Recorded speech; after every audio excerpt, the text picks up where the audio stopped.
கோயம்புத்தூர் ஈஷாவில் மகா சிவராத்திரி அப்போ நடக்கிற ஃபங்க்ஷன் அப்போது ஃப்ரீ ருத்ராஜை வந்து நமக்கு எல்லாருக்கும் தருவாங்க. அது எப்படின்னா ஆன்லைன் போர்ட்டலில் போய் அப்ளை பண்ணோம்.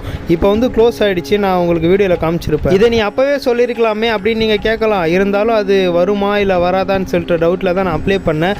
இருந்தாலும் ஒரு 3 மந்த் கிட்ட கழிச்சு தான் இப்போ என் கைக்கு இந்த கொரியர் வந்திருக்கு. கொரியரை ஓப்பன் பண்ணி உள்ளே பார்த்தா ஃபஸ்ட்டு அந்த சிவன் சிலையோட ஃபோட்டோ, அதுக்கப்புறம் அந்த ஆதியோகி பற்றிய புக்கு ஒன்று இருக்குது. அப்புறம் அந்த ருத்ராஜத்தை எப்படி யூஸ் பண்ணுன்ற ஒரு பேம்ப்ளெட் ஒன்று, அந்த ருத்ராட்சத்தை கட்டுறதுக்கு கயிறு, விபூதி ஒரு பாக்கெட்டு கொடுத்துருக்காங்க. ருத்ராட்சம் வந்து 2 இருக்குது. அதாவது அந்த பேப்பர் உள்ள அதை ஓப்பன் பண்ணி பார்த்தா உள்ள 2 ருத்ராட்சம் வச்சிருக்காங்க. கோயம்புத்தூர் ஈஷா கொரியர் கவரில் இருந்த மொத்த பொருளுமே இது மட்டும்தாங்க. இந்த ருத்ராட்சம் மற்ற பொருள் எல்லாமே ஃப்ரீ ஆஃப் காஸ்ட்டில் வந்தது தான். நான் ஸ்டார்டிங்கில் காமிச்ச மாதிரி அந்த போர்ட்டலில் போயிட்டு உங்கள் ஃபோன் நம்பர், அதுக்கப்புறம் ஓடிபி, நேமு, அட்ரஸ்லாம் போட்டு ரெஜிஸ்டர் பண்ணிட்டீங்கன்னா ஒரு 2-3 மந்த்ஸில் உங்கள் வீட்டுக்கே கொரியர் வந்துடுங்க. இந்த வீடியோ பிடிச்சிருந்தா லைக் பண்ணிட்டு நம்ம சேனலையும் மறக்காமல் சப்ஸ்கிரைப் பண்ணிவிடுங்க.